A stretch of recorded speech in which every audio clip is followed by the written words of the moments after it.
Guys welcome to in my new video. र आज म गइरहेको छु हो पूजाको लागि लड्डु लिन। र यता हेर्दैछु त पुरा विकासको काम भइरहेको छ। हाम्रो यता पुल सुल बनिरहेछ। अनि त्यो हेरिसकेपछि अब चाहिँ म गइरहेको छु बजार लड्डु लिन।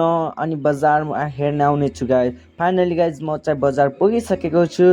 अनि यता हेर्दैछु त सेलरोटी बनाइरहेछ। अनि यता माटाको भाँडा बेचिरहेछ। अनि यता हेर्दैछु त अनि पुरी के धेरै सामान किराना पसल यस्तो सानो सानोको पसल थियो। अनि के मान्छेहरू बेचिरहेको थियो। म यस्ता खोज्दैछु लड्डु भन्ने मान्छे त्यही ठाउँमा थियो। तर आज आएको थिएन क्या। त्यसैले म कन्फ्युज भएर अब कहाँ किन्छु लड्डु नकिन्छु। अनि यता हेर्दैछु सबै ठाउँमा मान्छे तर लड्डु बेच्ने मान्छे नै छैन। ल म यता हेर्दैछु उता हेर्दैछु। अनि यता तपाईँलाई हेर्नु है, यो चाहिँ उता हो तरकारीहरू बेच्ने। त्यसको पछाडि छ माछा मासुहरू सबै बेच्ने। यता क्याटेगोरी क्या डिभाइड गरेको छ, कुन कहाँ बेच्ने हो। यता चाहिँ किरानाहरूको सामान बेच्ने हो। अनि म चाहिँ गइरहेको छु। अब नभेटे अब मलाई त अर्कै ठाउँमा किन्नुपर्छ। अब के गर्नु त। अब यहाँ आइसकेको छु भने मैले सोचेँ क्या पानीपुरी खाइ नै गइहाल्छु।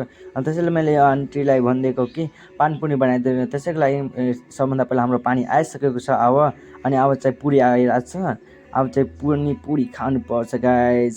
त्यसैलाई म धेरै खुस थिएँ कि पानीपुरी खाएर आउनुपर्छ घर। त्यसैले फाइनली गाइस हाम्रो पानीपुरी आइसकेको छ र म चाहिँ खाइरहेको छु। अब पानीपुरी हेर्नु गाइस धेरै टेस्टी छ गाइस, धेरै टेस्टी पानीपुरी खाइसकेपछि म चाहिँ यता घरतिर लाग्न थालेँ।